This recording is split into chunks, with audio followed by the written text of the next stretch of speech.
Bom, vamos lá. Quando a Bíblia Sagrada afirma que exista uma luta espiritual, ela está falando de uma luta pessoal. Nós não estamos falando de luta ou batalha espiritual, ou que nós usamos guerras, bombas, etc. Você deve estar ciente disso. O termo luta aqui fala de algo próximo, contra você, contra a sua casa. Nessa luta, nós devemos entender que nossos inimigos são espirituais e mais reais do que os inimigos físicos. Dentro disso, eu gostaria de enumerar aqui alguns enganos, à guisa de introdução, que nós cometemos no ambiente de batalha espiritual para entrar dentro do tema. Eu acho que se você não tomar nota, você vai daqui 10 minutos se arrepender de não ter tido um papel e caneta. Mas você vai amar. Vamos lá. Primeira engano. As coisas que eu vou falar agora são enganos, não são realidades, são enganos que nós cometemos em âmbito de batalha espiritual. Primeiro engano que nós cometemos, isso que eu vou falar é engano. Isso é dito e mencionado constantemente na esfera cristianês hoje em dia. Os demônios eram mais ativos na época em que Cristo esteve na terra, mas a atividade deles hoje está muito diminuída. Esse fato se dá porque raramente você vê um demônio incorporar hoje. Mas ir lá na Universal, eu às vezes dá vontade de ir lá e pegar uns emprestados para expulsar na igreja, para o povo ver que existe. Veja, pastor, aquilo é demônio? Você pode falar o que você quiser, mas aquilo é demônio. Se eles fazem show e o diabo gosta do show, aí é outra questão. Mas o fato de não incorporar e não manifestar um demônio na sua igreja, não significa que todo mundo aqui está liberto, não, gente. E preste atenção no que você vai ouvir aqui agora. Escute bem, olha que coisa boa. Eu amo esse barulho de papel e caneta. Quando você vê um negócio desse, o pregador, o ensinador se sente valorizado. Então veja, vamos lá, argumento.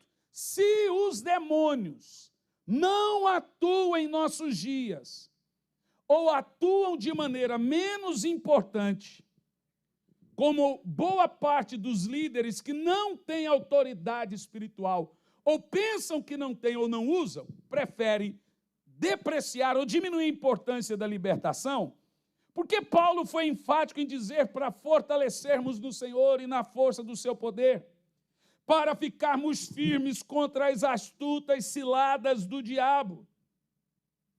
Se os demônios não nos atacassem, porque todo o Novo Testamento nos conclama a uma batalha, a uma guerra espiritual, ficar firme, se revestir, Satanás brama como leão, procurando quem possa tragar, use a armadura de Deus, etc, etc. Não dê lugar ao diabo, não isso. É só o que nós temos no Novo Testamento. Eu gostaria de afirmar a você que o reino das trevas não se restringe a apenas o primeiro século. E batalha espiritual não é para aqueles que estão no mundo. O termo batalha espiritual, luta espiritual, armadura de Deus, fortalecer no Senhor é para você. Pedro, Satanás me pediu permissão para cirandar com você. Satanás cirandou com Jó, Satanás cirandou com Pedro, levou Jesus na ponta do pináculo e disse, está vendo isso aqui? É meu. Está ali, todos os reinos do mundo, está lá a Arena do Corinthians, Baixada do Atlético, tudo isso é meu. E eu vou te dar. E ele diz assim, isso me foi dado e eu dou quem eu quiser. Observa você que Satanás, já nos dias de Jesus, tinha autoridade, até mesmo para tentá-lo, para tocar em Pedro, como Jesus disse, Satanás me pediu permissão. E olha, irmão, além dele pedir permissão, Jesus não disse, eu não vou deixar, ele disse, eu intercedi, porque ele cirandou com Pedro. Jesus chega a chamar Pedro de Satanás, por causa do espírito de Satanás que estava agindo nele. Você vê Ananias e Safira endemoniados, Pedro disse, Satanás encheu o coração de vocês. Então você vê na igreja primitiva demônios em Atos 8. A Bíblia diz que o avivamento de Samaria se dá ao fato que Filipe chegou ali, um diácono, e os demônios saíam aos gritos, aos berros. Então nós temos essa batalha espiritual terrível. D.H. Anderson diz o seguinte: se sua visão de mundo espiritual como crente não inclui o reino das trevas, olhe bem, se sua visão de crente não inclui o reino das trevas, Deus ou você deve ser responsabilizado por toda a desgraça que tem no mundo. Quando um pastor tenta minimizar os ataques do diabo, ou relativizar. Você sabe quando um cara não crê? Tudo é demônio. Não, ele não crê, simplesmente não crê. Ele está falando isso, ele não tem coragem de falar que não acredita, então ele diminui a importância da coisa. Eu sei que tem gente que para ele tudo é demônio.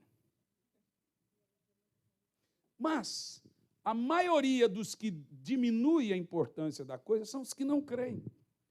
Segundo engano que eu quero que você entenda aqui, é um engano que é mencionado hoje, o que a igreja primitiva chamava de atividades demoníacas, hoje apenas chamamos de doenças mentais. Você ouve isso todo dia. Isso é uma mentira.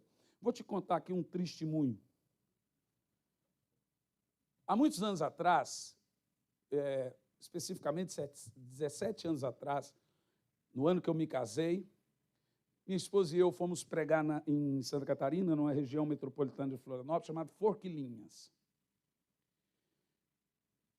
Terminou o culto, veio um moço dizendo assim: pastor, o senhor poderia ir no hospital amanhã orar com a minha esposa, que está internada há 5 anos? Falei, claro que eu posso. Que hora, pastor? Faz o seguinte, você me pega no hotel 15 para meio-dia. Eu já não ia precisar pagar o almoço. Experiência da vida, irmão. 15 para meio-dia, pastor, você me pega, a gente vai almoçar, você paga o almoço e eu vou lá no hotel orar. Aprenda, irmão, funciona. Aí, tá bom, pastor, entendi. Falei, que bom que você entendeu. 15 para meio-dia ele me pegou, a gente foi almoçar, pagou o almoço, aquele almoço eu já não precisei pagar. E fui no hospital orar, mas no meio do caminho ele parou numa casa linda, uma mansão. Entramos dentro da casa e disse, pastor, deixa eu ver essa casa. Eu falei, que linda, nova. Não, pastor, tem 5 anos essa casa. Mas por que não tem nenhum móvel? Eu vou te contar. Há 5 anos atrás eu terminei a construção dessa casa. Veio eu e minha esposa, eu vedei os olhos dela, era um presente. E a hora que eu tirei a venda dos olhos dela, ela olhou e teve um ataque epilético, em fração de segundos. E ela espumava pela boca. E foi muito esquisito, pastor, porque ela não voltou mais ao normal. Foram 3 dias assim em casa, no 3º dia ela teve que sair com camisa de força. E ela está internada. E me desculpa, pastor, que eu não te falei aonde ela estava internada. Eu falei hospital, com medo do senhor não ir. Na realidade é um hospício. Falei, não tem importância, vamos lá. Cheguei, gente, é a pior sensação que existe. É o clima mais pesado que existe, é você ir no manicômio. E a hora que eu entrei, todos eles sedados, obviamente, vem uma mulher, com a cabeça baixa, com o cabelo assim na frente. E quando ela levanta a cabeça, a alguns metros de mim, ela olha para mim, ela começa a gritar. E grita, e grita, e grita. Vem os monitores, enfermeiros, falam, o senhor vai ter que sair. A sua presença tirou, deu problema no nosso ambiente. Falei, mas eu não fiz nada. Eu sei, mas alguma coisa aconteceu. E quando eles se agitam, todos se agitam ao mesmo tempo. Se um grita, todos gritam. É assim que funciona. Falei, tudo bem, mas posso fazer uma oração rapidinho? O senhor, por favor, faz sua oração logo e saia. Eu levantei a minha mão e disse, o Senhor te repreenda, Satanás. Ela caiu, pá, e começou a espumar pela boca, igual há 5 anos atrás. E chegou o pessoal e tal. Deu 5 minutos, ela voltou ao normal. Ela levantou e disse assim, cadê minha casa? 5 anos endemoniada, taxada como louca. Tem problemas psíquicos? Claro que tem. No caso dela, era demônio. Tem problemas psicológicos, sim. No caso dela, não era um problema comum, uma doença mental, era um demônio. Se temos doenças mentais, problemas graves, claro que temos, obviamente, mas hoje o que acontece nos nossos dias com a religião moderna, relativista, liberal, é que o que os apóstolos ou Jesus chamavam de demônio, hoje a gente descobriu que é doença mental. Claro que não. Temos aqui um outro engano, que esse é a porta de entrada para o que vamos falar. Os crentes não estão sujeitos a influências demoníacas ou manifestações demoníacas. Surge a pergunta: pode um crente ficar endemoniado? Irmão, não devia. Mas tem crente que não fica endemoniado, tem crente que endemonia o diabo. Tem crente que você tem que falar assim: espírito bom, sai desse corpo das trevas. Um dia nós vamos estar no culto de libertação. Vai chegar um cara com o olho roxo, com a cabeça baixa, vai falar: quem é você? Fala: Lúcio. Lúcio de quê? Fé. Lúcio Fé. Seu Lúcio, o que você quer? Eu quero me ver liberto do Tonho, da fulana, eu quero libertação. Irmão, eu creio que tem crente que ele enche o diabo dele. Você tem que expulsar, fala: rapaz, deixa o diabo em paz em nome de Jesus, sai do diabo.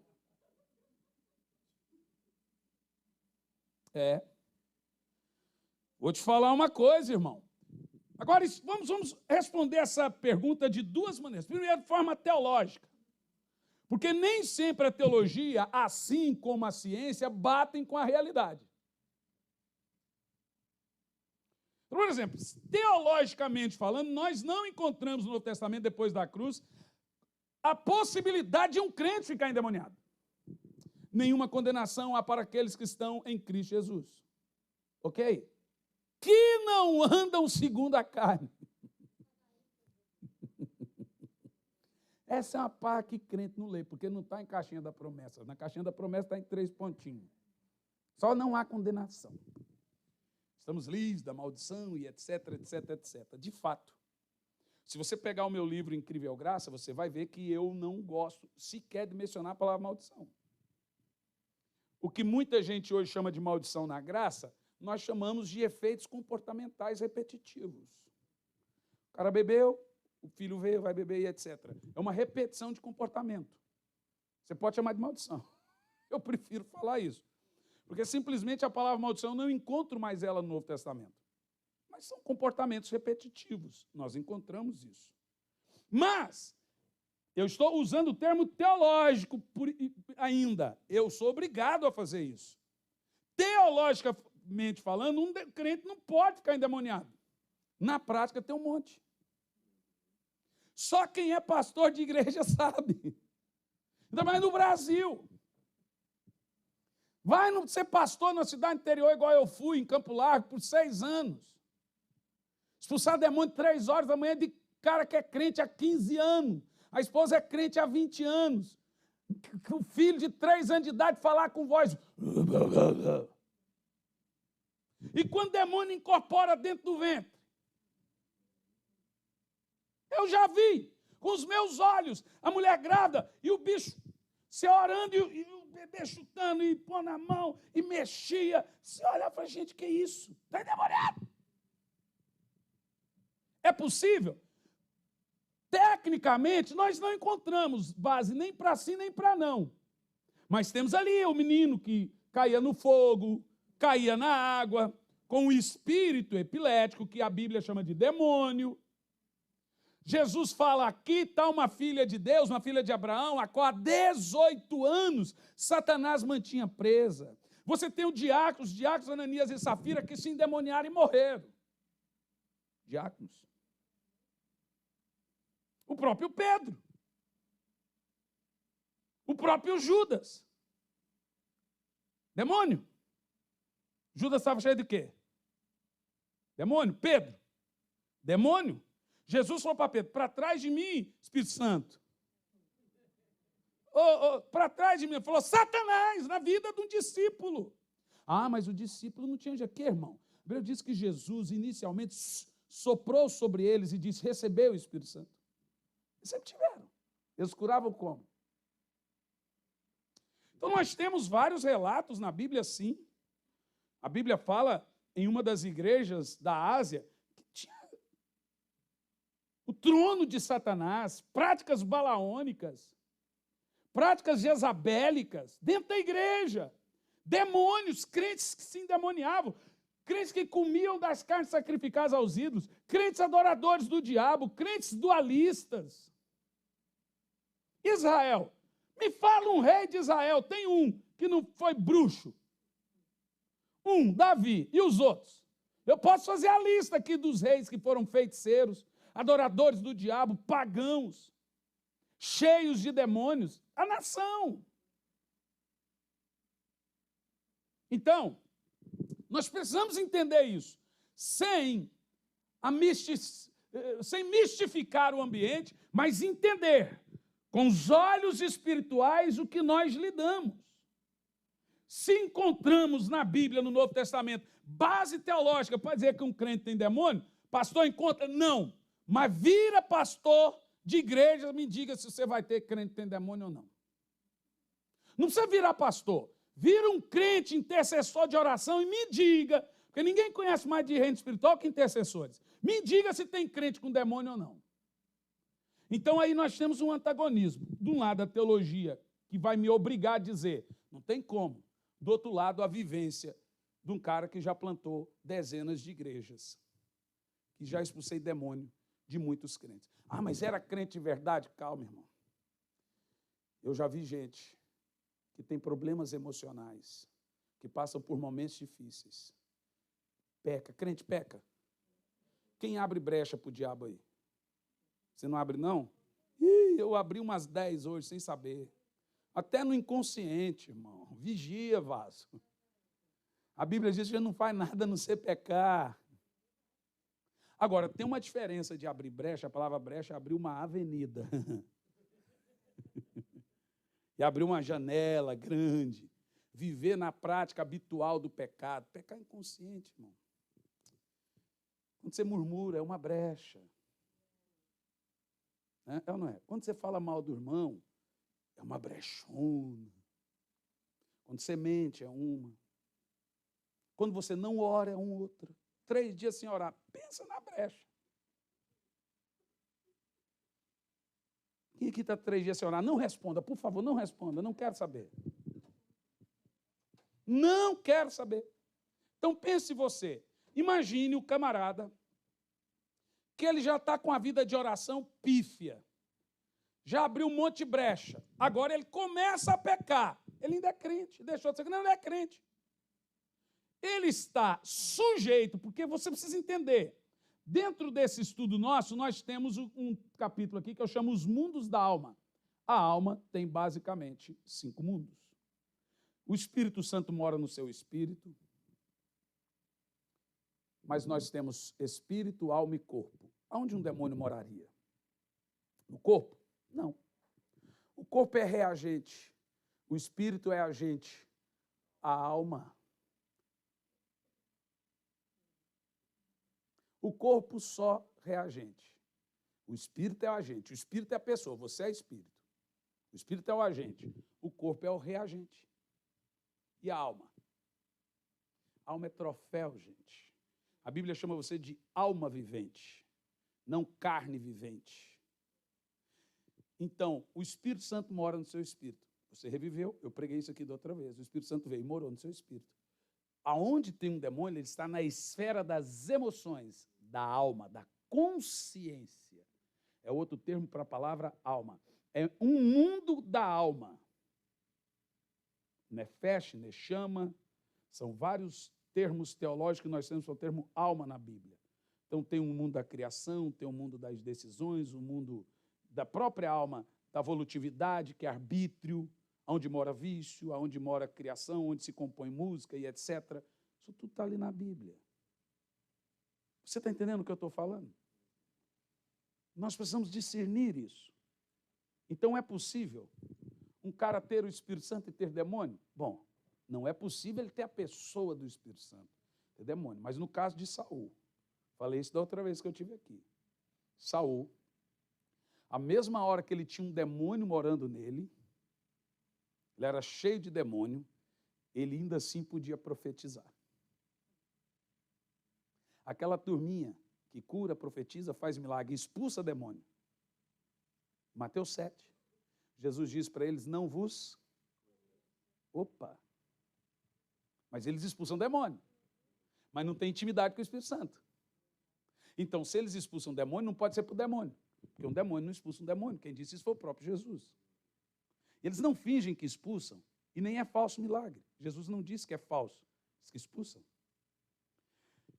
O que nós precisamos discernir é compreendermos de fato a realidade do mundo espiritual. Para isso, nós temos que começar as coisas do princípio. Tudo se começa do início. Hoje eu só vou fazer a base de introdução para você ter muita vontade de vir amanhã. Como começou? Com Deus. Veja na sua Bíblia comigo, se for poder também colocar na tela, Gênesis 1, verso 1. 1 e 1.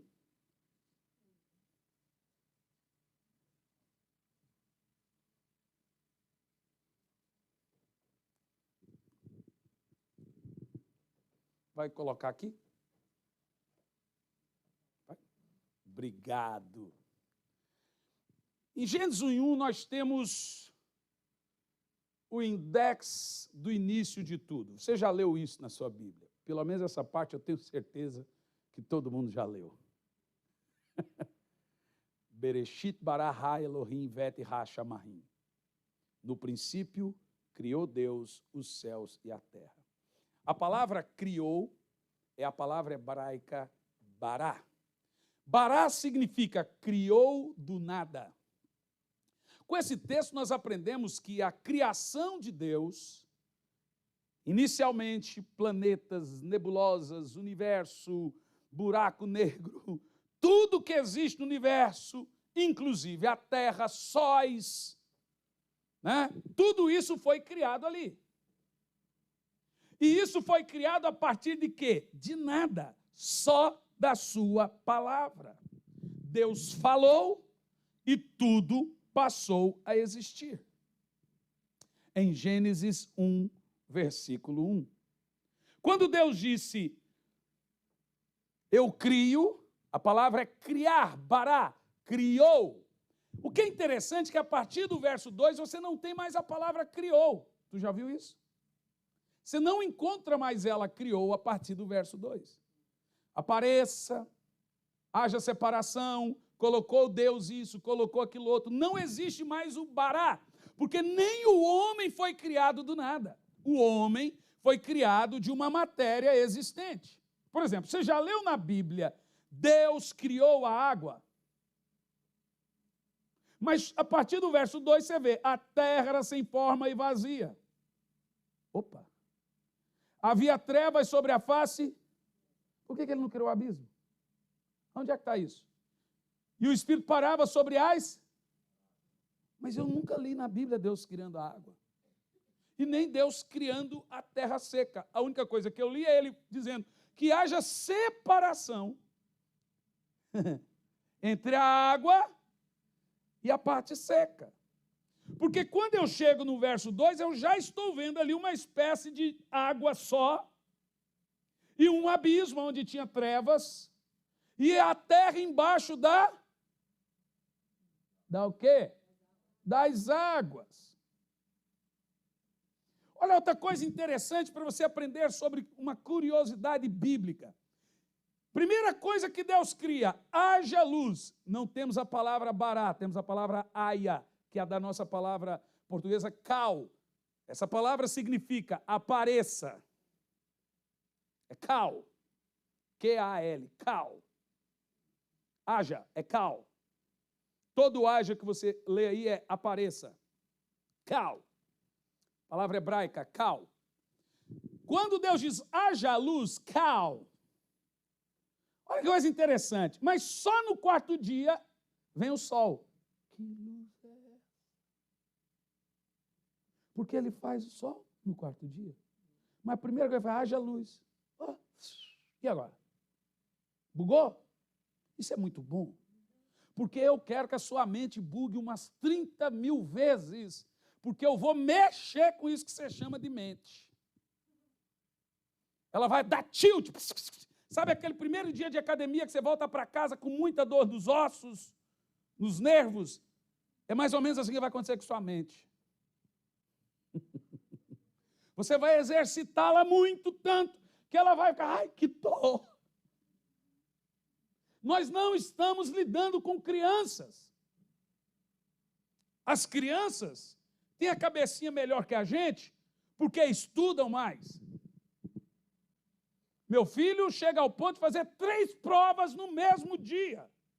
O seu também. E a gente quer tratar adulto como criança. E a criança estuda mais que o adulto. Esse dia tinha 2 meninas na internet assustadas por causa disso tudo, chorando, não aguento mais. Mas elas estudam mais. Então vamos lá. Como que você lê? Deus disse haja luz, mas só no quarto dia aparece o sol. Explique isso para mim. Lá que vem os luminares, haja, apareça, firmamento no sol, separa dia e noite, aí vem o sol e a lua. Ok? Você percebeu que não está lá cria, está a palavra haja, apareça o sol e a lua. Percebe isso? Nós temos coisas na Bíblia que precisam ser identificadas para compreender a realidade espiritual que nos envolve. Volta o verso primeiro, porque quando você lê na Bíblia haja luz, não está falando do sol e da lua.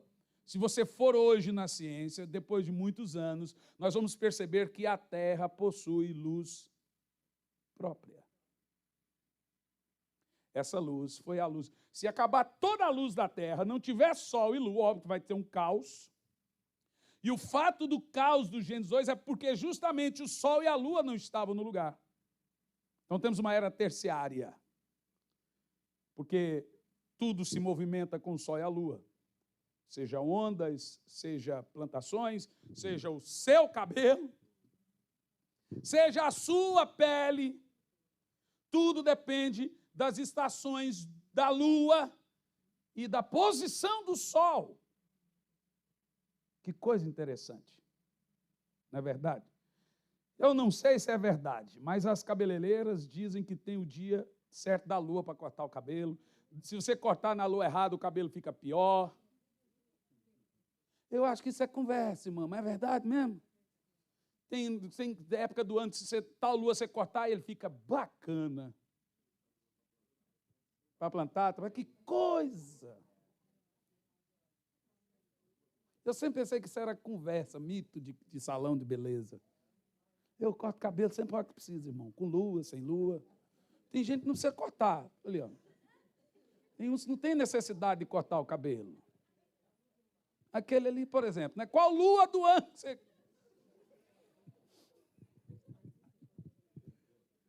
Não precisa. Não é assim que é bom, mas a barba você deve fazer em alguma lua.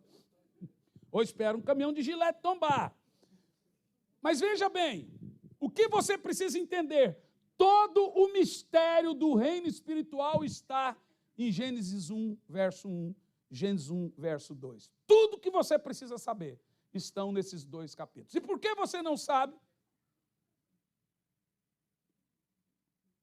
Porque a partir do versículo 2, parece que tem alguma coisa destoando.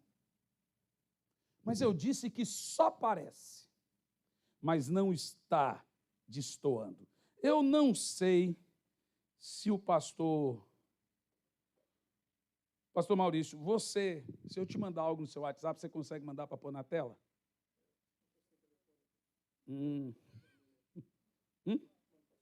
Pastor Vanderlei, você está no meu WhatsApp?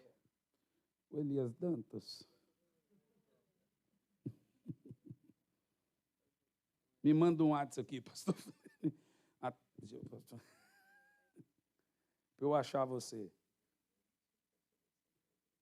Ih, você imagina? Pense o seguinte, que coisa. Porque eu quero te mostrar uma coisa muito importante. Versículo 1. Não, vai no WhatsApp mesmo. Manda o WhatsApp aí, pastor Vanderlei. Mandou oi. Que absurdo esse pastor conversando no WhatsApp essa hora. Que coisa, gente. Que coisa absurda. Pastor, vou te mandar um texto. Esse texto, você manda para a menina, ela não põe ainda, só a hora que eu pedir. Gênesis 1, verso 1. Honestamente falando, você acha que no versículo 2 em diante, Deus fez todas as coisas? Durante muitos anos na minha vida eu pensava que a partir do verso 2 foi quando Deus fez tudo. Os 7 dias da criação foi Deus criando exatamente tudo. Mas tem coisa estranha nesse mundo. Por exemplo, quem aqui crê que Lúcifer foi jogado da terra no céu? Você entendeu? As horas de voo acontecem do céu na terra. Quem aqui entende isso? Quem acredita? Ó, isso significa que você lê muito, sua mente foi rápida. Hã? Você vê, o povo está atento.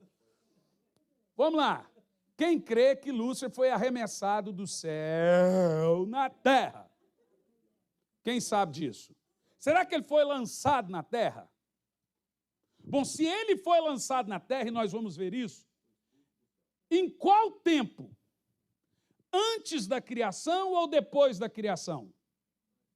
Sério?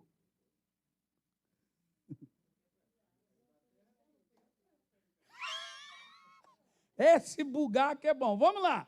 Olha a confusão boa. Se Lúcifer foi arremessado na terra, em qual terra? Pensa o seguinte. Na terra, já na criação, que só tinha Éden, ele já é a serpente, cara. Me explica esse fenômeno agora. Então você vê. Lúcifer foi arremessado na terra, mas qual? Será que ele foi? Vamos entender isso na Bíblia de uma maneira bem bacana. Provas bíblicas que Lúcifer foi arremessado na terra.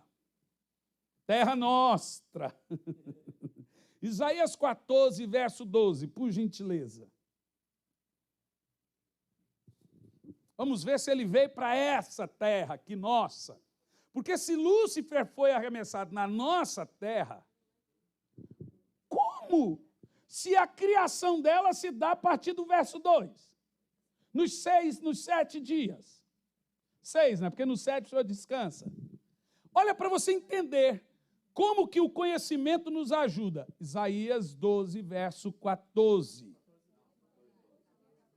É isso aí, vocês estão entendendo tudo. Um café, eu quero um café, eu aceito. As horas de voo estão invertendo as coisas. Que é uma coisa, daqui um pouco eu falo que sou corintiano, aí eu caí da fé. Irmão, se eu falar um negócio desse, você pode pôr a mão aqui e começar a expulsar. Qual é o seu nome? Corinthians. 100. Isaías 14, verso 12. Pode pôr na tela.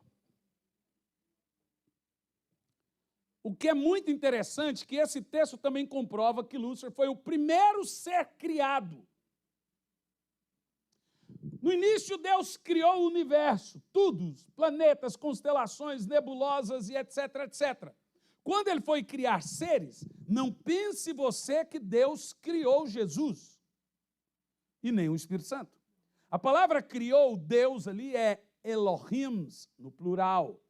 Sempre Deus, Pai, Filho e Espírito Santo são coexistentes. Nunca foram criados. Não imagine que Pai, Filho e Espírito Santo, um é menor e mais importante que o outro. Tem ambos a mesma importância e tamanho.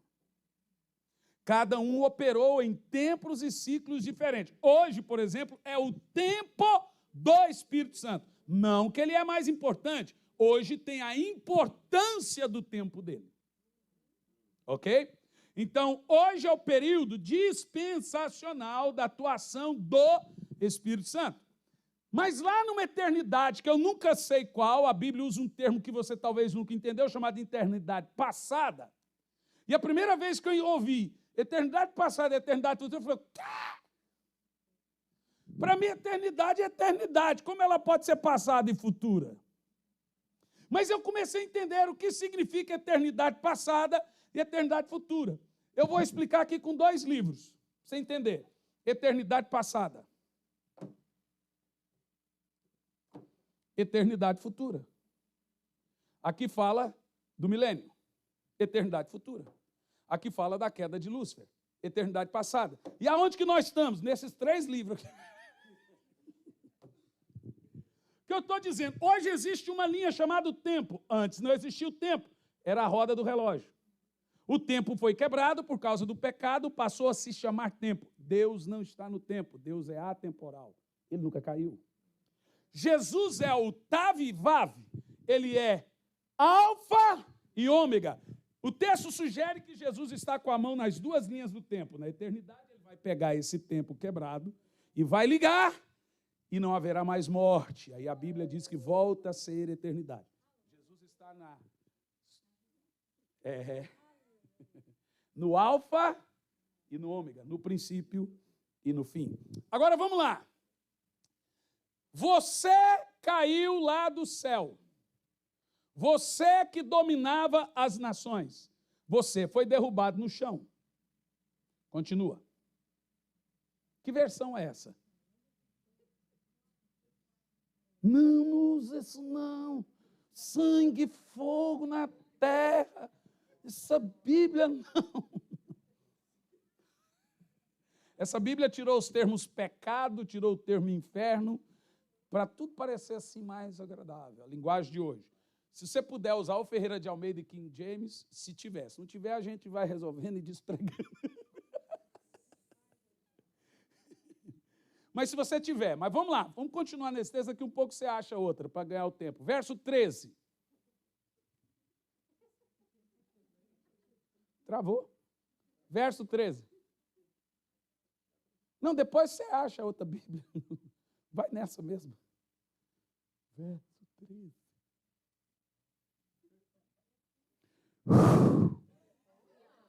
Isso é poder. Presta atenção. Você que dizia no seu coração, subirei aos céus, erguerei o meu trono, em cima das estrelas, acima das estrelas de Deus, me assentarei na assembleia, no ponto mais elevado do Monte Santo. Continua.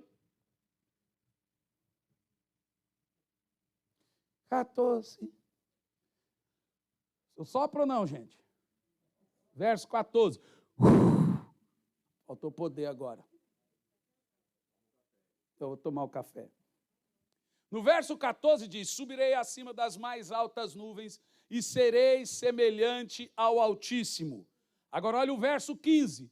Mas, contudo, levado serás ao Sheol, ou em algumas Bíblias, inferno, ao mais, pode pôr o verso 15, ao mais profundo do abismo. Opa! Aqui nós encontramos a palavra abismo. E agora você vai ler em Gênesis 1, verso 2. A terra era sem forma e vazia, e havia trevas sobre o... Aonde Lúcifer foi lançado? No abismo. Aonde havia trevas em Gênesis, verso 2? E o abismo estava embaixo do quê?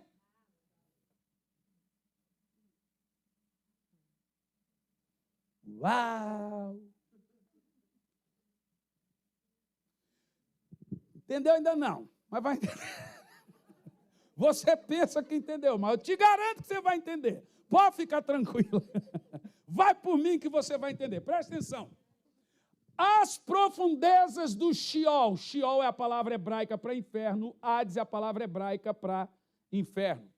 As profundezas do inferno, do Sheol, você será levado. Veja, Jesus disse que os ímpios, os da esquerda, não sou eu que ele falou, aqueles que estiverem à esquerda serão lançados Então você, irmão, seja de direita, estou brincando. É tudo brincadeira, gente, tá? Vamos despolitizar. Vamos despolitizar, desintoxicar.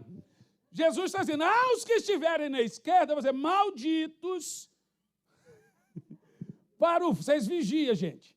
Malditos para o fogo eterno. E Jesus diz, preparados para o diabo e seus anjos. Você percebeu? O inferno não existia. Jesus fez, o Senhor fez o abismo por causa da queda. Em Deuteronômio, deixa eu dar o texto certinho para você aqui. Normalmente esse é o acerto de primeira, quando a cabecinha está assim, descansada. Mas com a cabeça cansada, a gente prefere não errar. Deuteronômio 32, 22 diz assim, pois um fogo foi aceso pela minha ira, fogo que queimará das profundezas do Sheol. Ele devorará a terra e as suas colheitas consumirá até os alicerces dos montes. Falando 32, 22. Ok? Todo mundo pegou aí? Perceba que o inferno foi feito na ira de Deus. E essa ira acontece quando? O que nós precisamos interpretar sobre a realidade do reino espiritual inicial é que a queda de Lúcifer, obviamente, ela se dá antes de Gênesis verso 2 e depois de Gênesis verso 1.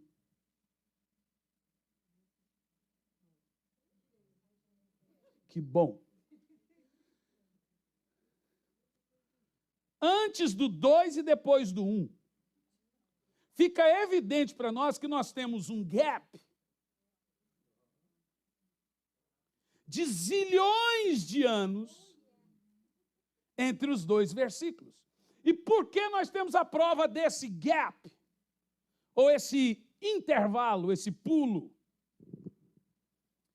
Só tem como, porque no verso 2 nós temos a palavra sem forma e vazia, trevas sobre o abismo. Está claro para nós que Lúcifer foi lançado no abismo, com a terça parte dos anjos, e é o único lugar escondido embaixo das águas que tem trevas. Mas aí tem uma coisa que você me pergunta, mas ali a terra está sem forma e vazia. Bom, isso deveria ser fácil para você. Deus não cria caos, Deus não cria nada informe. Ele é luz, nele não há trevas.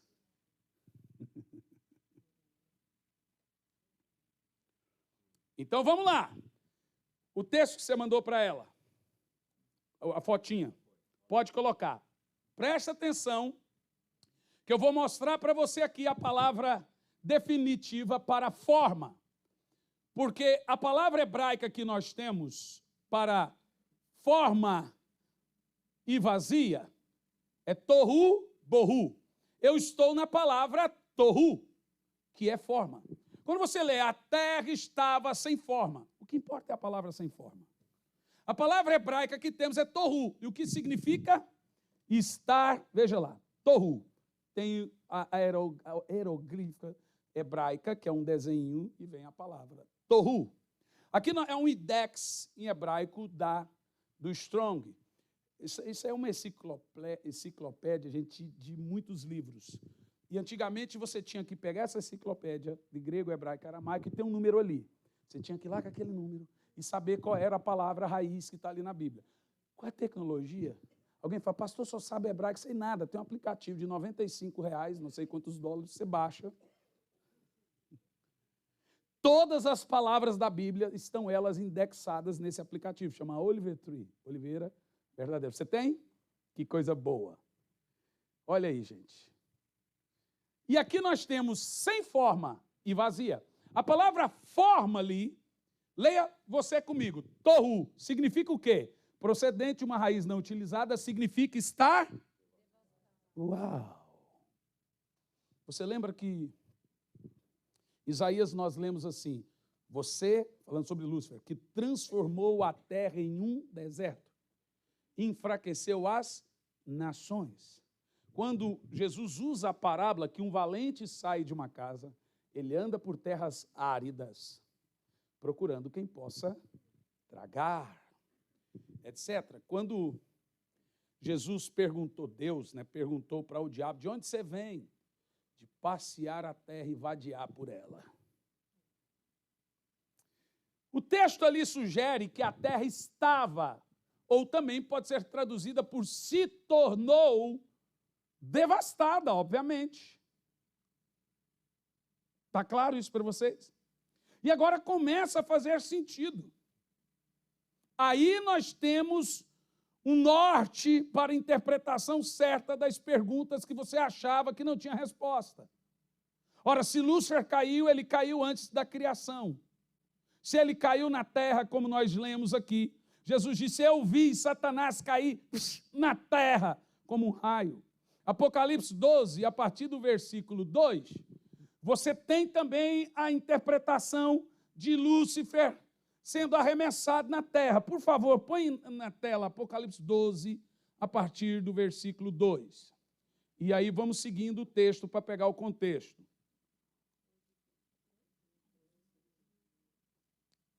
Apocalipse 12, a partir do versículo 2. Vocês entenderam isso aqui? O index, é bom isso, gente. Compre. Qualquer palavra na Bíblia que você clica, pá, está lá o hebraico, o grego ou o aramaico. Isso é fantástico. Bom é decorar isso, eu gosto de decorar. Oliver Tree, você vai conseguir, Elias? Elias Dantas. Você vai, até fala igual. Gente, isso é um elogio. Elias Dantas é um dos maiores missionários que a gente tem no mundo. Homem de Deus. A partir do verso 2 diz, a mulher estava grávida e gritava com dores de parto, pois estava prestes a dar à luz. Pode continuar o texto, vai avançando. Ah, ela tem que colar. Então tá. Então vou usar a Bíblia que a gente ganha tempo, né, gente? Bom, agora eu entendi.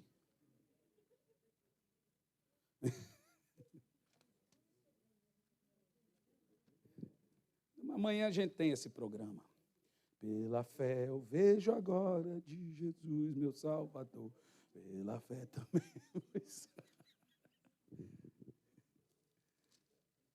Ué, tadinha da menina, ela não tem culpa. Ninguém tem. O pastor fica tocando terror. Verso 3. E apareceu outro sinal no céu. Eis um grande dragão vermelho, tendo 7 cabeças e 10 chifres, 7 coroas e sobre as suas cabeças. Verso 4. E a sua cauda arrastou a terça parte das estrelas do céu. Olha o resto do texto. E lançou-as sobre a terra. Lançou aonde? Verso 7, pula. E houve guerra no céu. Isso sobre a queda. Miguel e os seus anjos lutaram contra o dragão. E o dragão também lutou com os seus anjos, e não prevaleceram, nem o seu lugar se achou no céu. Verso 9, o grande dragão foi lançado fora. Ele, a antiga serpente, chamado Satanás, que engana todo mundo, ele foi lançado à terra, e os seus anjos lançados com ele. Não nos resta dúvida que Satanás não ficou vagando pelo espaço, como os adventistas testemunhos de Jeová dizem, que ele foi expulso, ficou vagando no espaço, quando Deus criou a terra, ele veio para a terra. Esse povo está assistindo muito filme da Marvel. Eles dizem que Lúcifer era um titã que ficou lá devastando os planetas. Só faltou ele ter uma manopla na mão e chamar aquilo de... Como é que chama aquela aqui? Agora eu que não conheço de Marvel. Destruindo os planetas, transformando em areia, né? O filme lá, Guerra Infinita. Sério, não dá. Está óbvio e está claro para nós que, primeiro, Deus acendeu o inferno e lançou Lúcifer no abismo. Isso tudo antes dos 6 dias da criação. Está claro isso? Porque no verso 2 você já encontra a terra devastada, uma espécie de era terciária, as águas em cima dos vales escondendo o abismo, a terra embaixo das águas, tanto que a partir dos dias da restauração, você vê que as águas baixam, algumas coisas Deus realmente cria nos 6 dias. Animais, homem, seres viventes, mas outras a própria terra produz. Produza a terra isso e isso. Por que ela produziu? Porque agora o Senhor faz aparecer o sol e a lua, que já estavam lá. Mas por causa das trevas... E por que essas trevas existiam? Veja, em Apocalipse 9, você tem a ideia. Por exemplo, vai lá. Apocalipse 9, de um anjo caído, um demônio, claro, que é chamado o rei do abismo. Olha como é interessante. E o 5º anjo suou, Apocalipse 9, verso 1, e viu uma grande estrela cair do céu sobre a terra, e ele foi dado a chave do abismo. Você percebeu que nós estamos transitando entre o ômega, entre o alfa e o ômega. Você está vendo? Entre a eternidade passada e a futura. Você está vendo isso? Aqui nós estamos na eternidade futura. Mas agora, explicando a passada. Ele abriu o poço, ele abriu o abismo. E olha o que acontece. Isso no final dos tempos. E subiu uma fumaça de uma grande fornalha, e o sol se escureceu. Então aqui nós temos a explicação exata do que aconteceu com a queda de Lúcifer. Porque lá na tribulação, esse poço do abismo vai abrir para sair o Apolion, o Abaddon com seus exércitos. E quando abrir o abismo, o que vai sair de lá vai esconder o sol e a lua. Lembra? Na tribulação, nos 7 anos. Foi o que aconteceu com a queda de Lúcifer. Ele caiu, e esse abismo, com a existência dessa treva, escondeu o sol e a lua. Então, quando você tem a palavra haja, a palavra é apareça. Porque estava lá. Mas as trevas escondiam. Por quantos anos temos isso? Não sabemos. É uma eternidade incontável. Zilhões de anos, talvez. Mas vamos voltar um pouco antes. Em Gênesis 1, verso 1. Deus cria tudo. E pelo que nós entendemos na Bíblia, o termo estrela da manhã é a primeira. Ok? Esse termo depois é dado para Jesus. Por que esse termo é depois dado para Jesus? Porque quando Deus criava tudo, a palavra que saía da boca dele é o Filho. O poder criacional é o Espírito. Quem gera é o Espírito. O Espírito Santo repousou sobre Maria e gerou. Gerou nela Jesus. Não é? Descerá sobre ti o Espírito Santo? O poder do Altíssimo te envolverá. A Bíblia diz que o Espírito Santo gerou Jesus e Maria. O poder de criação é do Espírito. O poder de decisão é do Pai. O poder da palavra é do Filho. Percebe? A Bíblia diz que no princípio era a palavra estava com Deus, e essa palavra que tomou forma corpórea, e ele deu um corpo para essa palavra, um corpo para mim preparar-se. Ele não criou o Filho, ele criou o corpo para o Filho. O Filho já é existente de si mesmo. A forma corpórea do Filho foi criada, não o Filho, igual o Espírito Santo. O Espírito Santo não passou a existir no Pentecoste. O primeiro a aparecer na Bíblia, você sabe, é o Espírito Santo.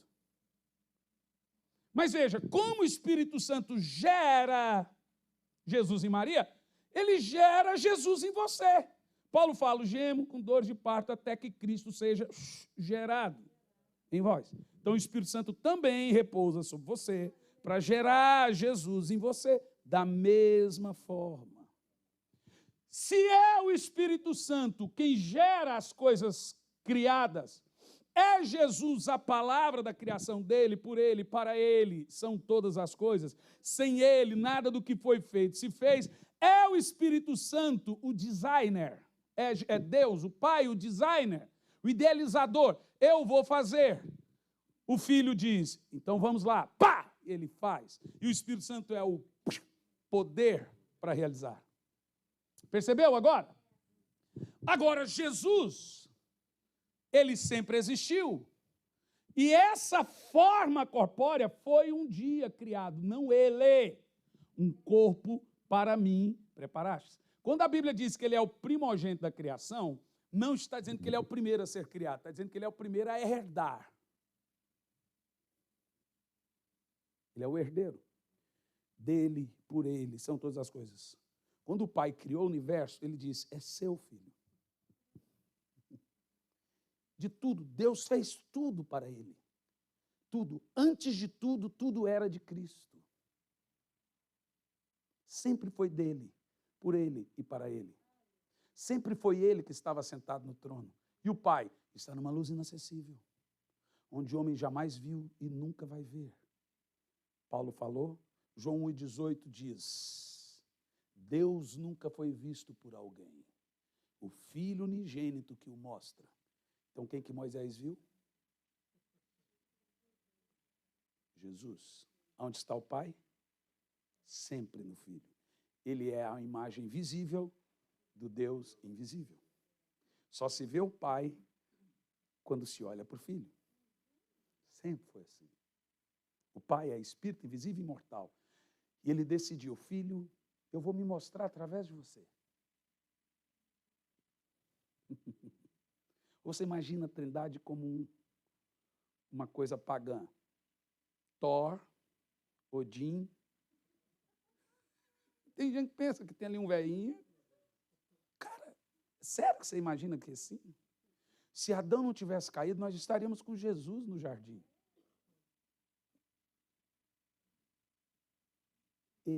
Ele que tomou café com Abraão e comeu pão de queijo. Ou açaí. Se é lá no sul, uma boa picanha. Curitiba é costelão, né? Glória a Deus, né? Imagina o seguinte, Deus, Elohim, e quando eu me refiro a Deus, eu estou falando de Pai, Filho e Espírito Santo. Elohim é plural. Não se lê na Bíblia, no princípio Deus, se lê no princípio Elohim. Seria traduzido por deuses? Não. O certo é Deus um em três. É assim que se traduz. No princípio, Pai, Filho e Espírito Santo. Elohim. Anjo é Melahim. Céus é Chamahim. E o homem Benihim. Não, estou brincando.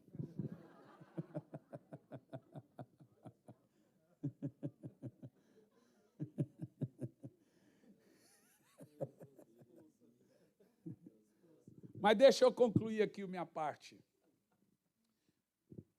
Escute bem. Esse Deus criou tudo.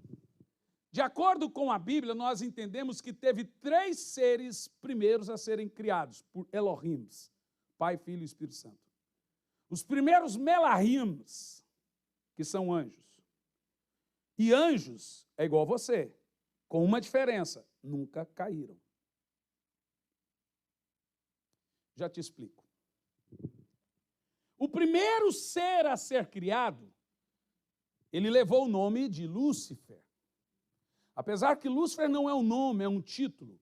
Na nossa Bíblia, não temos o nome. No index da Torá, essa que eu estou lhe sugerindo, temos o nome, é Eiléu. Toda vez que aparece o termo estrela da manhã, ou primeiro, vai aparecer. A hora que você clica, aparece Eiléu. Estrela da manhã. É o nome. Eiléu. É o nome do crânio, do pé preto, carcará sanguinolento. Esse indivíduo, que nós acostumamos chamar de Lúcifer, que não é um nome, é um título. É o título porque ele que carregava a luz. Daí surgiu a palavra de Lúcifer. É a função. Você é pastor, ele era Lúcifer. A função dele. E nós acostumamos chamar ele pela função. Esse indivíduo foi o primeiro a ser criado. Daí o termo estrela da manhã. Primeiro anjo, primeira estrela. Estrela da manhã, a primeira. Deus fez ele como? Cara, é assim, ele foi feito de 10 pedras, Ezequiel 28, a partir do verso 11. Sárdio, topázio, diamante, berilo, onix, jaspe, carbúnculo, esmeralda, safira. e ouro.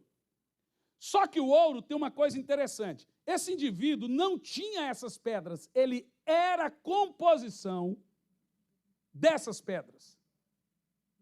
É o que diz Ezequiel 28, a partir do verso 11. Tudo nele eram essas pedras. Você imagina, e por que ele era brilhante? Porque ele todo é feito de ouro. Quando você vai na Bíblia, você vê que tem anjos de várias classes, ou podemos usar os termos raças. Veja bem, na Terra nós temos seres criados de várias raças. Se usa o termo criação, ou pode usar o termo animais. Nós somos um animal. Assim como Deus fez na terra animais de diversas raças, nós somos da raça humana, você encontra na Bíblia anjos de diversas classes. Você tem os querubins, os serafins, os aristóxos, que são os tronos. Você tem os poderes. Tem um que você chamar de trono, tem um que chamar de poderes. E você tem um muito louco, chamado de serafim. Você tem nome de serafim? O serafim é bom demais. É um anjo.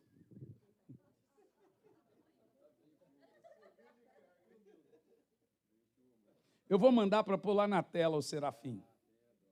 Tenha dó. Ó, mandei para você aí, tu manda lá para ela. Preste atenção. Isaías 6, você tem lá, no ano em que morreu o rei Uzias, eu vi o Senhor assentado no mais alto sublime trono, a ordem do seu manto encheu o templo. E aí Isaías fala de uma classe de anjos chamada serafim. É ou não é? Já leu isso? O serafim é feito como? Ele tem 6 asas. Você vê que ele já é diferente do querubim e do arcanjo. O arcanjo não tem asa, porque é anjo de guerra. Os de guerra não têm asa, por mobilidade. Já os querubins têm. E as asas dos querubins, a Bíblia diz que são tão enormes que quando batem parece uma corrente de águas e carros de ferro. Se uma galinha bater no asa, faz barulho. Imagine um serafim com 6 asas, menino, batendo asa. Quando Zacarias viu um anjo, ele caiu atemorizado, que ele ouviu um barulho, diz a Bíblia, que parecia de guerra.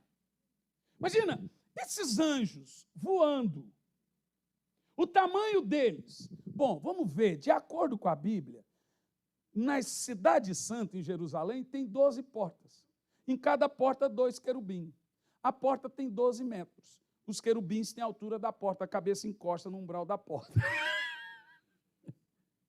Então, assim, fazendo uma colação de grau aí, se a porta tem 12 metros, a cabeça do querubim encosta na porta, provavelmente, pelo menos um querubim deve ter uns 12 metros de altura.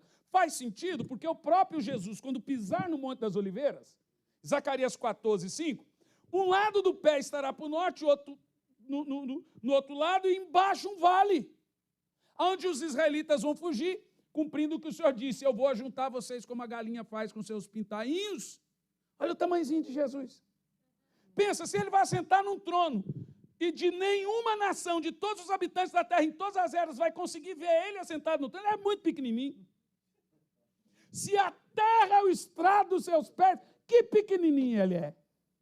Porque quando nós falamos de Adão e Eva, você imagina você. Você se olha no espelho e fala: não, Adão e Eva era igual eu. Ah, era. Você é assim, irmão. A gente tem essa cara de lata, que parece que jogou, quando você nasceu, jogou a placenta, você fora e criou a placenta. Pegou fogo na cara e apagou com tamanco. E isso é por causa do pecado, irmão.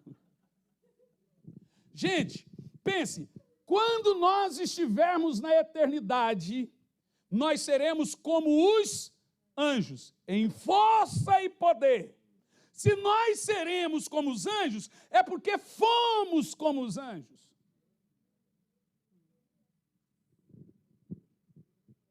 Então você acha que você era desse tamanhozinho? Essa é a parte que eu quero esculhambar Adão. Eu creio que quando chegar no céu, a casa de Adão vai estar cercada com um exército, assim, para proteger ele. Porque por causa de Adão a gente é feio, baixo, alto, magro, careca. Se não fosse Adão, você tinha cabelo, eu era alto. Não é? Não fosse Adão, a gente ia comer leite condensado no canudinho e não ia engordar.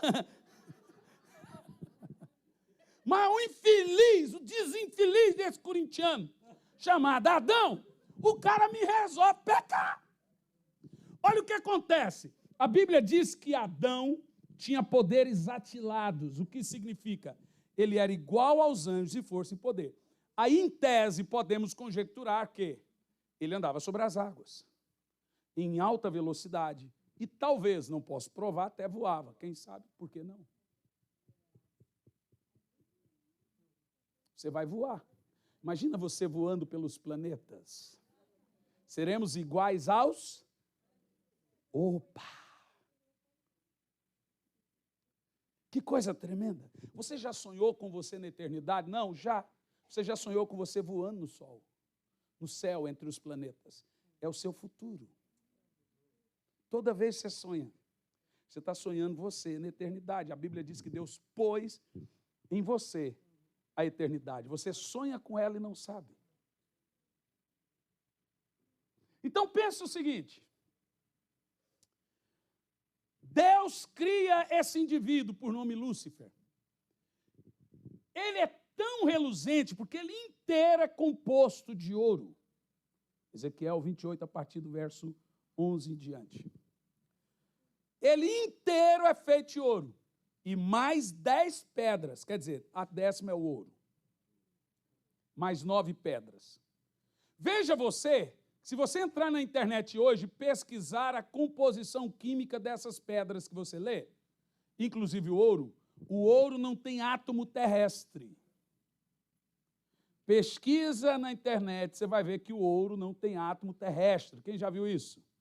Eles falam que foi um cometa extraterrestre que caiu e trouxe ouro para a Terra. Eu sei qual foi o cometa que trouxe ouro para a Terra.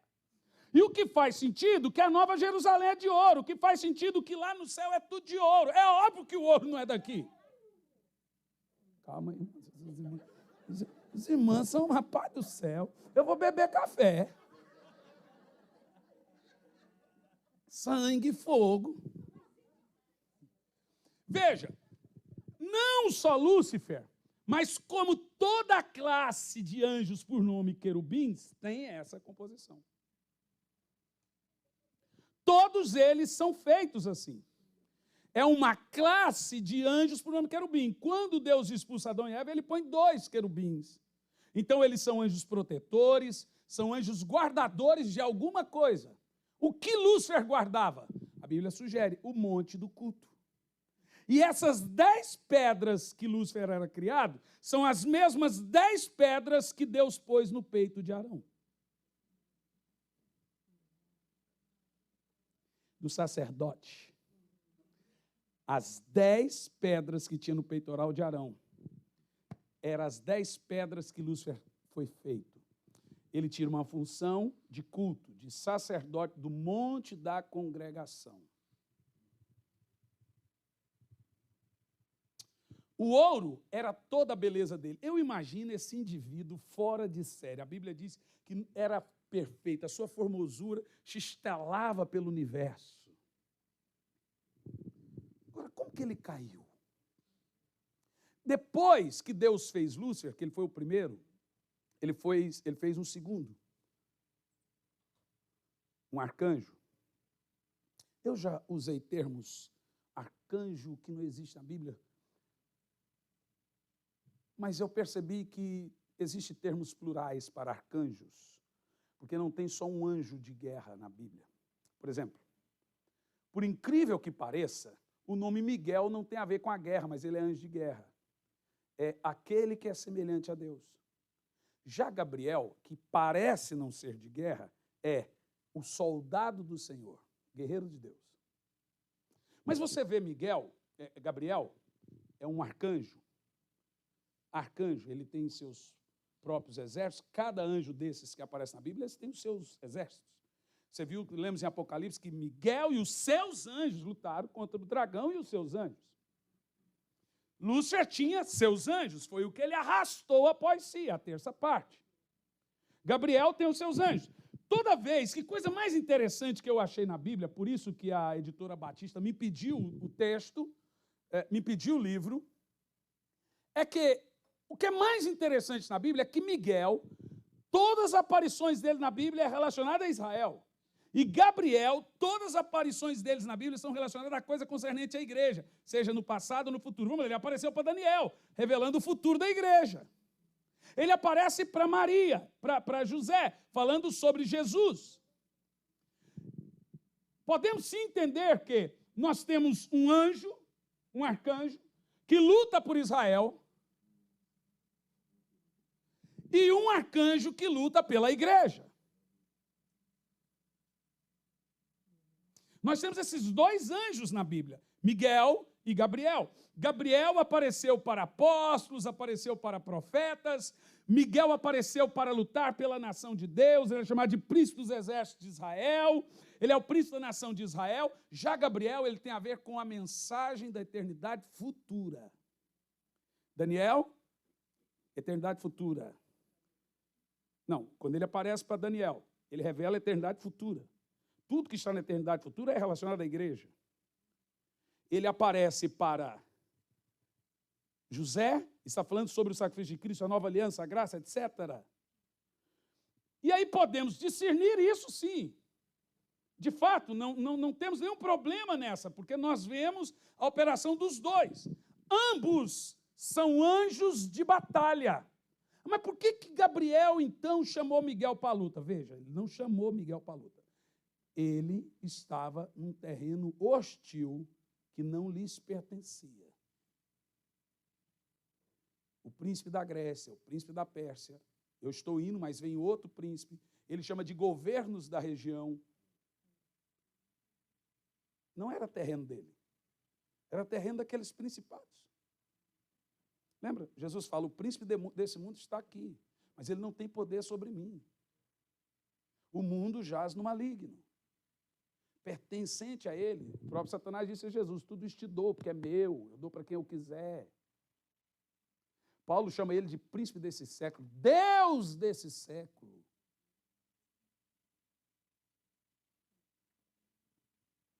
E aí você começa a imaginar como que Deus fez. Inicialmente, eu poderia dizer outros anjos, eu gosto de citar o que está na nossa Bíblia, que eu creio que foi indexada para nós temos escriturários rabínicos, etc., mas não serve para culto, serve para sala de aula, por situações acadêmicas. Em culto eu só cito isso aqui, 66 livros. De resto, em sala de aula acadêmica e a pesquisa histórica não é doutrinário. Mas a Bíblia fala desses. A Bíblia fala desses. Lúcifer, Gabriel e Miguel. É óbvio que tem outros com outros nomes, etc. Mas eu citei para você um anjo. E olha que coisa interessante esse anjo. Você pode pôr na tela. O anjo, a classe de anjos seráficas, os serafins. Que coisa interessante. Cadê? Porque aqui vai falar das asas deles que batem, parece ruído de carros. Vai falar também de redemoinhos. Imagina esses anjos batendo asas, 6 asas. E aqui vem a palavra serafim, ali embaixo, ó, 6, verso 2. Está vendo a palavra serafim? O que ela significa? Saraf, procedente, ali está o número index, se você tiver coragem lá nos livros. São 130 livros, talvez você ache. O que significa serafim? O que mais? Serpente de fogo, venenosa, a serviço de Deus.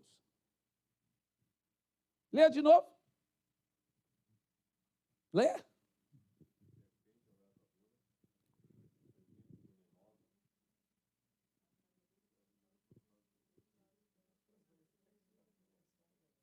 O que mais? Seres majestosos com 6 asas, mãos e vozes humanas a serviço de Deus. Não é demônio, é um anjo réptil. Sim, senhor. Você sabe que quando você vê a Bíblia, você vê coisas impressionantes. Você lembra lá dos seres viventes? Ali representa a criação de Deus. Você tem um homem e você tem anjos com diversas faces. Você imaginou que todos eram iguais? Por exemplo, esses anjos aqui, lembra quando aquelas serpentes venenosas de fogo foram lançadas no deserto para picar os murmuradores? Esse anjo tocou na boca de Isaías. Eu tenho uma foto no Instagram, até mostrei para o pastor. Provavelmente eles são anjos totalmente constituídos de fogo. Mas o texto também sugere que Deus voa em cima de 2 serafins. Eles têm rodas laterais. São tudo de fogo. Provavelmente Elias foi arrebatado por um serafim. E eles servem o trono de Deus. Eles são chamados de carros de fogo. Gente, vocês estão entendendo o que vocês estão ouvindo? Agora, o que é mais interessante, por que eles têm 6 asas? O próprio texto diz, 2 voam, 2 cobrem os pés e 2 cobrem o rosto. Por que cobre o rosto? Para não ver Deus? Claro que não. Os seres viventes, eles têm olhos por dentro e por fora para não perder nada sobre Deus. Eles cobrem o rosto. Agora, não imagine que são anjos feios. Eu acho que isso é bonito demais. Mas eu me assustaria se eu visse um. A Bíblia diz que Zacarias desmaiou de medo quando viu um. Qual seria a imagem? Nós entendemos aqui, por exemplo, um arcanjo. Os arcanjos têm rostos de homens. A Bíblia chamou Gabriel várias vezes de o homem Gabriel. Então o homem Gabriel apareceu para mim. Aqueles 2 que foram em Sodoma e Gomorra eram igual homens. Então nós temos anjos que são iguais homens, o próprio Eiléu. Não acredito que Eiléu era igual a gente. Lúcifer. Não, de maneira nenhuma. Mas nós temos anjos que são parecidos com a gente. Os 2 que foram em Sodoma, né? O que lutou com Jacó, provavelmente é o próprio Jesus, que tem imagens que são parecidos com a gente, mas tem anjos que não. Então, por exemplo, a Bíblia diz que tem anjos para tudo no universo. Tem um anjo que mora no sol. Você já leu isso em Apocalipse? O anjo do sol veio à terra. Eu não sei o que ele fica fazendo lá. Mas mora lá. Já viu isso? O anjo que mora no sol, eu não sei, eu acho que ele fica lá todo dia. Menos fogo agora, mais fogo agora, não sei. Mas, por exemplo, a Bíblia fala de anjos dos ventos. Anjos que cuidam da água. A Bíblia diz que os anjos que cuidam dos cometas, então o anjo veio e jogou. O anjo jogou uma estrela, por nome Absinto, e contaminou as águas. Os demônios, os anjos que caíram, manteve esse tipo de poder. Quando Jesus foi para Gadara, você vê que tinha anjos que dominavam a água e o vento. E Jesus repreende o vento e o mar. Então, Lúcifer, ele foi derretido. Eiléu. E a força de Eiléu, de Lúcifer, não imagine você que é uma força descomunal física. A guerra entre Deus e o diabo é uma guerra intelectual pela verdade. A Bíblia diz, a antiga serpente, que seduzia, enganava. É aqui, ó. Intelectual. Quando ele caiu, ele manteve essa intelectualidade, esse poder sedutor, essa coisa absurda que ele mantinha para seduzir agora uma outra raça que Deus fez. Por nome homem, Adão, vermelho. Adama. Que coisa interessante a criação do homem. Deus é um Deus absurdamente designer. Deus tem um gosto, menino. Eu não gosto de gente brega porque Deus não é brega. Deus não é cinza, Deus é cheio de cores e brilhos. Mas pense comigo, por que Deus fez o homem? Porque estava carente? Igual tem um hino aí, quando Deus fez você, ele estava apaixonado. Oh, meu Deus, o que eu faço com esses crentes cantando um negócio desse? Ele está namorando. Com quem, cara?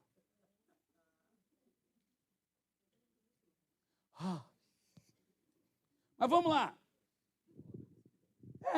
Você veja, presta atenção, gente.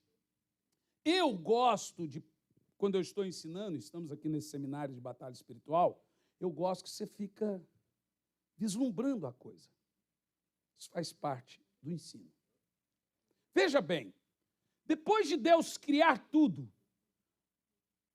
anjos, arcanjos, querubins, os serafins, que para mim acho que são os mais bonitos, apesar do nome ser feio. Eles são, para mim, gente, eles são anjos de puro fogo. Eles estão a serviço do trono. Na visão de Isaías mostra que foi ele que purificou o pecado de Isaías. Então eles têm intimidade com fogo. Eu estava num culto e alguém tirou uma foto. E do meu lado apareceu um anjo de fogo. Está no Instagram. Mas eu mostro. A hora que me mandaram a foto, eu quase caí duro. Falei, ai, Jesus. Gente, é impressionante. Enorme. Assim, claro que, como ele está bem atrás, parece que não é grande. Mas ele tem a altura do telão da igreja. Mas atrás parece que ele tem a minha altura. Seria pequeno. Não. Enorme, com uma espada enorme de fogo na mão. Desse jeito na foto. Nós temos esses anjos. Tem os de guerra, tem etc. Agora pense, por que Lúcifer caiu? Deus criou Satanás? Não. Deus permitiu a queda? Claro. Você quer ir para o inferno? Deus deixa. Ele só não vai falar, vai com Deus.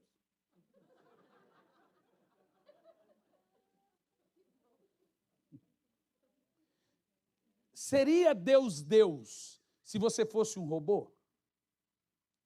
Claro que não. Deus não quer adoração. Ele quer que você adore. Deus não seria adorado se você fosse obrigado a adorar. É Deus no telefone. Vou dizer de novo. Deus não seria adorado se você fosse obrigado a adorar. Deus não quer que você ore. Ele quer que você queira. Então não é a sua vontade que ele captura, é a sua vontade que ele atrai. Você não é escravo, você deve ser atraído. Então a ideia de Deus é provar para você, com cordas de amor e bondade, que ele é Deus. Por isso que o cântico mais famoso da Bíblia, o Senhor é bom e a sua misericórdia dura para sempre. Por isso que Moisés e Arão foram castigados com a vida, porque fez o povo interpretar mal Deus quando ele surrou a pedra. Deus falou, você não santificou meu nome para eu ser lembrado como um pai.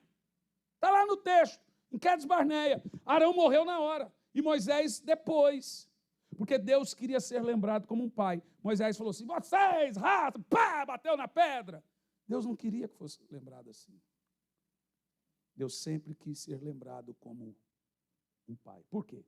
Por que o leproso, depois de ouvir Jesus pregar, saiu do meio da pedra e foi lá e disse, Senhor, se quiser pode tornar-me limpo. Pô, colocou a vida em risco. Ele é leproso, ele não pode sair no meio da multidão. Mas eu fui estudar o texto. Por 10 vezes Jesus usou o termo meu pai, vosso pai, nosso pai, meu pai, vosso pai, nosso pai. Ele ouviu que Deus não está longe, ele é pai. Então ele falou, eu posso ser curado. Ele ouviu a mensagem certa. O que faltou a Moisés e Arão, sobrou em Jesus. Pai, revelei o teu nome. Quando orares, diga, Pai. A Bíblia era para ser mostrado Deus sempre assim. O judeu sempre cerceou Deus. Ele não usa o termo pai, acha que é blasfemo, ele usa eterno. Mas Jesus disse, para dessa bobeira. Fala papai, pai. Gálatas 4:6, porque sois filhos, Deus enviou aos vossos corações o Espírito do seu Filho, o qual vos clama, Abba, Pai. Quando orares, ore, Abba, Pai, paizinho. Nem é pai, é papai. E Deus sempre foi esse papai, desde com os anjos. Agora, como que Lúcifer caiu? Não sei. Mas podemos deduzir pela mesma queda do jardim. Podemos deduzir pela mesma tentação de Jesus no deserto. A tentação de Pedro, a tentação de todos. Quando Tiago fala, todos nós somos tentados. Ora, Jesus foi levado pelo Espírito Santo ao deserto para ser tentado. O quê? Para ser tentado. Quem levou Jesus para ser tentado? Para ser tentado pelo diabo. Ora, se Jesus, que entrou em carne, tem que sujeitar-se a Deus e tem que passar pela tentação, qual é a tentação? A tentação da fidelidade. Você tem que provar livremente que você me ama, porque você foi atraído por mim, não é por obrigação, eu te atraí, então decida, se você quiser. Ora, Jesus teve que provar isso ou não? Somente ao Senhor teu Deus adorarás, só Ele prestarás culto, não tentarás ao Senhor vosso Deus. Ele foi tentado igualzinho a Adão. Olha, transforma essa pedra em pão, olha os reinos do mundo, as mesmas tentações, cobiça dos olhos, cobiça da carne, soberba da vida. As mesmas. Adão foi do mesmo jeito. Olhe, preste atenção, no jardim tinha duas árvores, a da vida e a do conhecimento do bem e do mal. Essa árvore do conhecimento do bem e do mal mostra-se uma dualidade. O que é conhecimento do bem e do mal? Você lembra do Yin e Yang? A moedinha de duas cores? Bem e mal significa dualismo. Essa é a doutrina central do cristianismo, ou seja, cristianismo não, satanismo, perdão. No satanismo de Leighlen, diz o seguinte, o bem e o mal são antagônicos e é só dois lados de uma mesma moeda. Todo mundo tem o bem e o mal. Você, ao mesmo tempo que você é hipócrita, você é sincero. Ao mesmo tempo que você é humilde, você é arrogante. Então, a ideia de Satanás é que Lúcifer é bom e é mal. Como Deus é bom e é mal. É o dualismo. A árvore do bem e do mal. A árvore pequena, essa não. Ela não tem o bem e o mal. Ele é a verdade. Eu sou o caminho. O bem e o mal. O dualismo, não. Eu sou o caminho, a verdade e a vida. Jesus é a imagem perfeita. Ele não fez você para ser bem e mal. Ele fez você para a luz. Por que Deus pôs esse raio dessa árvore? Por que Jesus foi levado para o deserto para ser tentado? Ele foi tentado também com a mesma árvore de Adão. É óbvio. E a árvore da vida? Diz a Bíblia em Ezequiel que a árvore da vida ela é baixinha. Jesus é representado por quê? Uma oliveira. Oliveira verdadeira é Cristo. Você já viu o tamanho da oliveira? Veja você, a oliveira ela é pequenininha. E as raízes são extremamente profundas e cheias de óleo. Tudo que você planta em volta da oliveira cresce. Ela é cheia de óleo. Você gosta de Bíblia ou não? Essa árvore... Mas por que Adão não foi na árvore da vida? Porque ela não tinha beleza para que nós o desejássemos. Ela não tinha formosura, ela é... Nem vista ela era.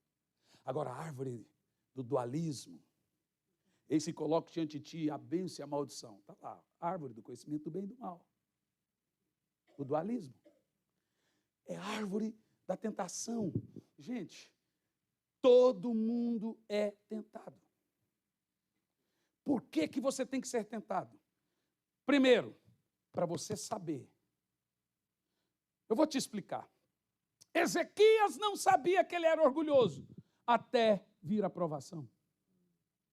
Então, a provação, tentação, que a mesma palavra, a gente que separa ela vem de uma forma. Por exemplo, se é o diabo que envia, ela tem um papel, tentar você a pecar. Se é Deus que envia, ela leva você a se conhecer, saber suas limitações e conhecer a Deus. Deus não tenta você para pecar. Satanás só tenta você a pecar. Deus te prova, Satanás te tenta. Funciona assim. A tentação do diabo começa depois que você está fraco. Vem quando você está fraco. A aprovação de Deus acaba quando você está fraco. Ele não te prova mais do que você suporta. O diabo espera. Ele vem no final do jejum para tentar Jesus. Mas enquanto em meio a toda aquela tentação, lá estavam os anjos assistindo Jesus. A Bíblia diz que sempre quando vem a tentação, Paulo diz, o Senhor provê o escape. Satanás funciona diferente de Deus, mas Deus permite Satanás. Ele permitiu Satanás tentar, ou você pode interpretar por provar, mas houve também uma tentação. Jó foi tentado a negar, Jó foi tentado a escarnecer, Jó foi tentado a murmurar. Foi permissão de Deus. Jesus foi levado pelo deserto para ser tentado. Até ele. A árvore do conhecimento do bem e do mal está diante de você todo dia. Olha aqui, você quer servir o mundo? Está aí. Ó. Ele é aparente, é grande, é formoso, bom de aparência, o fruto é maravilhoso. Decida. Está vendo? Que coisa linda não servir a Deus. Está lá a árvore. Jesus foi para o deserto também para ser tentado com essa árvore, que vem diante de nós todos os dias. A bênção e a maldição. O dualismo. E o que Satanás queria lá na eternidade passada? Se pegarmos a Bíblia dessas tentações, podemos sim entender que, de alguma forma, não sabemos como, Deus implantou uma espécie de teste para esses anjos. Também da sua fidelidade. E ele foi observando, assim como Deus ficou calado quando Jó estava sendo provado, como Deus ficou só observando a tentação de Jesus, como Deus ficou só observando a tentação de Adão e Eva, como ele fica só observando a sua. Ele tem que ficar observando. O teste é seu. De alguma forma, Deus ficou vendo Lúcifer sendo seduzido por esse dualismo. E mudando aos poucos. E Deus observou. Que tipo de tentação? Não sabemos. Mas se pegar o padrão bíblico, pode ser que seja algo que Deus é um Deus padronal. Como que Jesus foi tentado? Como que Adão e Eva foi tentado? Como que Pedro foi tentado? Como que você é tentado? Quando você pega Ezequiel e amanhã, quando a gente fala, pega o livro e lê até bem em detalhes os textos, Ezequiel faz uma metáfora das duas árvores. Ele fala assim, levantarei a árvore pequena e cortarei a árvore alta e bela. Deus lhe deu um nome que está acima de todos os nomes, para que ao nome de Jesus, a árvore da vida é Jesus. Ela está também na Nova Jerusalém. Ela que não tem beleza. Mas por que Adão, quando caiu, Deus proibiu Adão e Eva de comer da árvore da vida? Pense comigo. Se Adão e Eva comem da árvore da vida, que é Cristo, nós seríamos igual aos demônios, eternos e caídos. Quais zumbis, mortos-vivos. Então, a expulsação do Éden foi graça de Deus para restaurar-nos depois em Cristo. Porque se tivesse ficado lá, comendo a árvore da vida, seríamos demônios. O que Deus fez? Não toque na árvore da vida. Chegará o dia.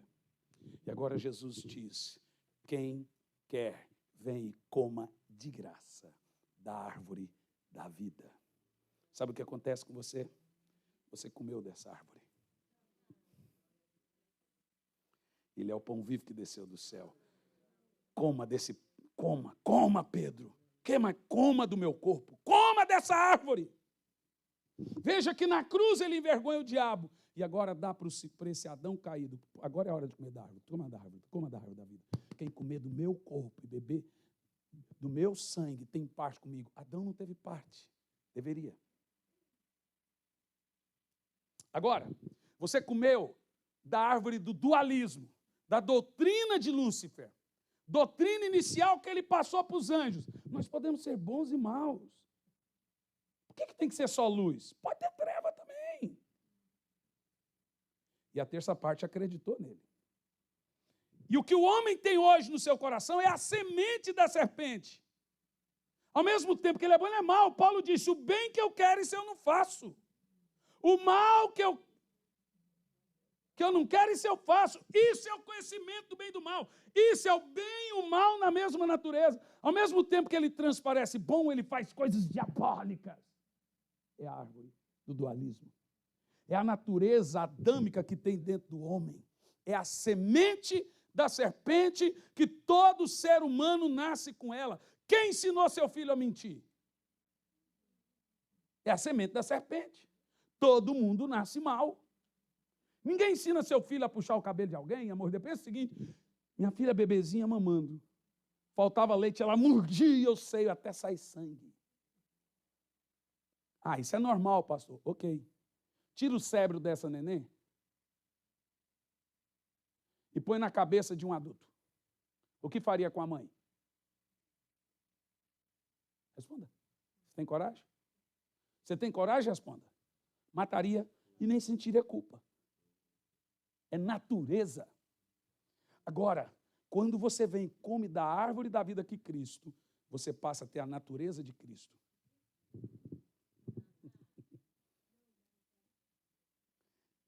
Adão e Eva escolheram a árvore errada. Eles foram para a árvore bonita, a árvore do dualismo, do mundo, a porta larga, a maldição. Não, mas eu posso ser crente mundano também. A doutrina do diabo é essa, irmão. Você todo dia está comendo da árvore errada. Não, eu posso ter Deus e posso também. Isso é religiosidade. Essa. Gente, nunca imagine você que Lúcifer queria ser demônio. Ele queria ser os dois.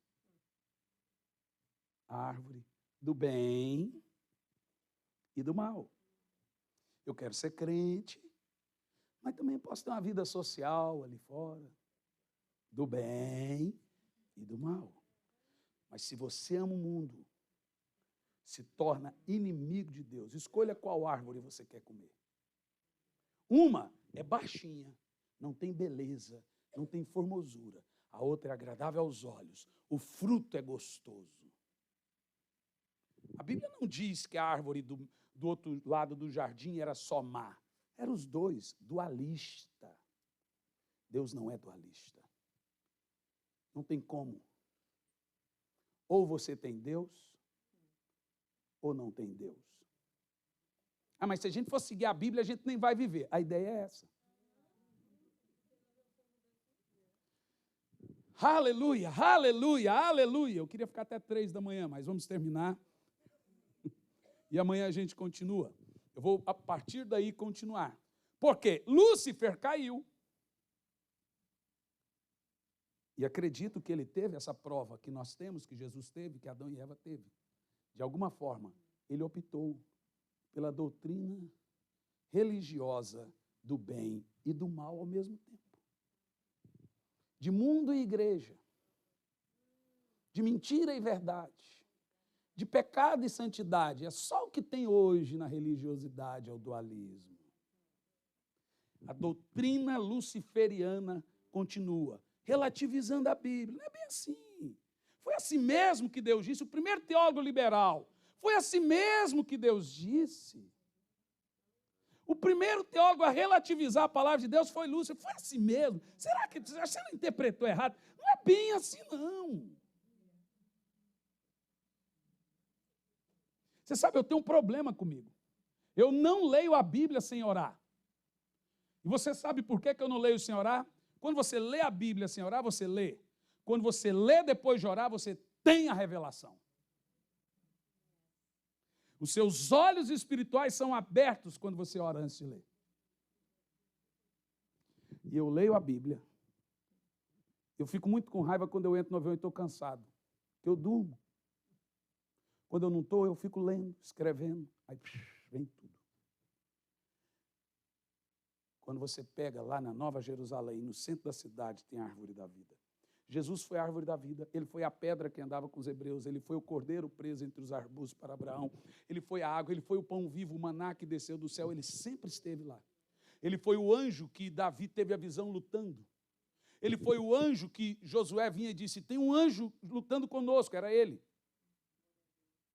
Ele sempre esteve lá. E ele era a árvore lá para Adão. Ele é a porta estreita. Ele ainda é a árvore feia. O cristianismo é brega. É chato e cansativo. Para quem é carnal. Porque para quem é espiritual, essa religião é boa demais.